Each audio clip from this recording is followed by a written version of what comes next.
I made my entitled sister-in-law believe she was inheriting millions. Grandma left her $1 and a letter explaining why. When my grandmother Iris passed away at 93, my sister-in-law Felicity arrived at the funeral in a designer black dress with the tag still visible under the collar. She'd been calculating her inheritance before the body was even cold. Felicity had married my brother Damien 5 years ago, and from day one she treated our family like a stepping stone to wealth. She called Grandma Iris every few months with hollow pleasantries, always steering conversations toward Iris's lake house, her art collection, her stock portfolio. At family gatherings, Felicity would photograph herself with Iris, posting them with captions about precious time with Nana, while spending the actual visit scrolling through luxury vacation websites. The rest of us had real relationships with Iris. We'd spent summers at her lake house learning to fish, winters playing cards by her fireplace, endless afternoons listening to stories about her life as a nurse during the Korean War. She was sharp until the very end, her mind clear as glass. 2 weeks before she died, Iris asked me to visit alone. She sat in her favorite armchair, sunlight streaming through lace curtains, and pulled out her will. "I've made some changes," she said, eyes twinkling with mischief. "Felicity thinks she's getting the lake house. She told me so at Christmas. Said she'd already picked out new furniture." My jaw dropped. "She what?" "She's been counting my money for years, sweetheart. I've watched her look at my things like she's already sold them." Iris patted my hand. "I want to teach her something about care and I need your help." We spent that afternoon crafting a plan. Iris was leaving the bulk of her estate, nearly $4 million, split between her actual grandchildren and several charities. But Felicity needed to believe, right up until the reading of the will, that she was the primary beneficiary. I played my part perfectly. At the funeral reception, I casually mentioned within Felicity's earshot that Iris had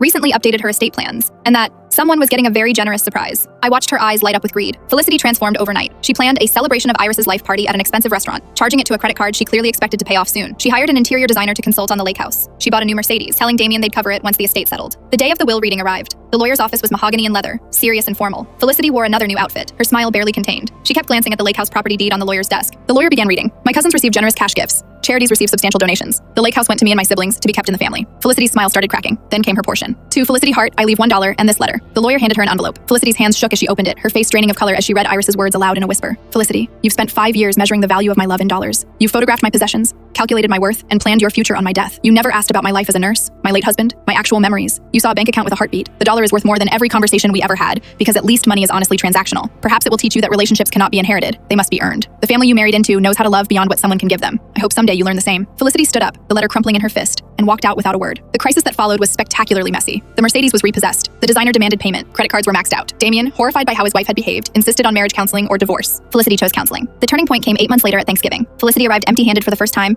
No designer labels, no calculated networking. She asked if she could help cook. She spent an hour looking through old photo albums, really looking, asking questions about Iris's life she'd never bothered to ask before. After dinner, she found me in the kitchen. "I was awful," she said quietly. "To all of you, to Iris. I thought money was what mattered. And now I understand what I actually lost." Tears ran down her face. "I can't get that time back. I can't know her now." Last summer, Felicity started volunteering at a nursing home, spending time with elderly residents who had no family visitors. She brings them books, listens to their stories, treats them like the treasures they are. Damien says she's become the woman he thought he'd married. At the lake house last month, we scattered some of Iris's ashes. Felicity stood at the edge of the dock holding a photo of Grandma from her nursing days. "Thank you," she whispered to the water, "for caring enough to teach me. Sometimes the cruelest kindness is forcing someone to see who they've become. And sometimes, if they're brave enough, they'll become someone new." Grandma Iris knew that. She always did.